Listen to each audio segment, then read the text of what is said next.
बिस्मिल्लाहिर्रहमानिर्रहीम। अस्सलाम वालेकुम। मैं उम्मीद करती हूँ आप सब ठीक ठाक होंगे। आज हम आलू के चावल बनाएंगे जो कि बहुत आसान और झटपट और बहुत ही लजीज चावल बनते हैं। ये मेरी नानी अम्मी मुझे सिखाया करती थी और ये आज मैं आपको भी ये रेसिपी बता रही हूँ। इसके लिए सबसे पहले हम एक प्याज उसको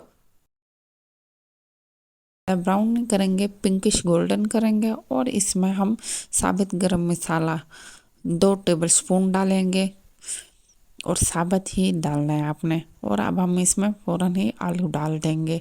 आलू को थोड़ा सा 1 मिनट हम फ्राई करेंगे। उसके बाद हम 3 टमाटर डालेंगे और इसको अच्छे से भून लेंगे।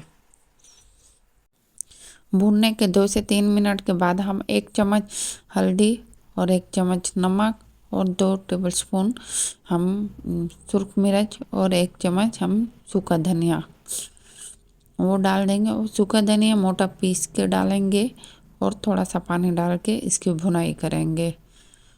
और जितने ज़्यादा अच्छी इसकी भुनाई होगी उतने अच्छे चावल बनेंगे।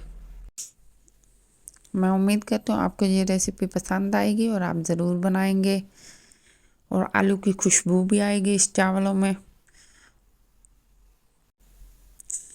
ये देखें अच्छे से हमने इसको भून लिया है और हम साथ साथ थोड़ा थोड़ा सा पानी डालेंगे ताकि आलू भी अच्छे से गल जाए और टमाटर भी गल जाएंगे।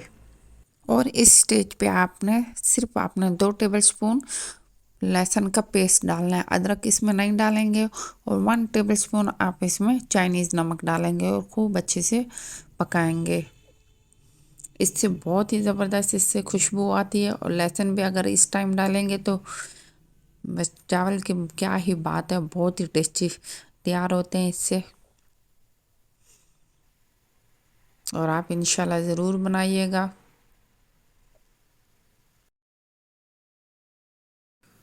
खूब भूनने के बाद अब हम इसमें पानी डालेंगे जो कि चावल के हिसाब से हम डालते हैं। और इसी में ही हम अब साबित 4 से 5 सब्ज़ मिर्च डालेंगे।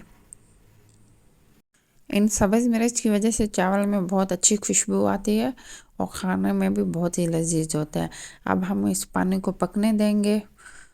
2 से 3 बॉयल आने के बाद अब हम इसमें आधा घंटा भिगोए पहले चावल डाल देंगे। इसमें कच्ची नाशपाती चावल यूज़ किया गया आलू के चावल में। ये देखें माशाल्लाह से पानी अब खुश्क होने लगा है। पानी खुश्क होने के बाद जब हम दम देंगे तब हम सब्ज़ मिर्च, सब्ज़ धनिया और गरम मसाले की गार्निशिंग करेंगे। 10 से 15 मिनट के दम के बाद माशाल्लाह से बहुत ही प्यारी खुशबू आ रही है और बहुत ही लजीज चावल तैयार हुए हैं। मैं उम्मीद करती हूँ आपको ये रेसिपी पसंद आई होगी, तो लाइक शेयर एंड सब्सक्राइब ज़रूर कीजिएगा। अब हम न्यू रेसिपी के साथ मिलते हैं, तब तक के लिए अल्लाह हाफिज़। अपना बहुत ख्याल रखिएगा, दुआ में याद रखिएगा। और आप एक दफ़े इस रेसिपी के साथ ज़रूर चावल बनाइएगा।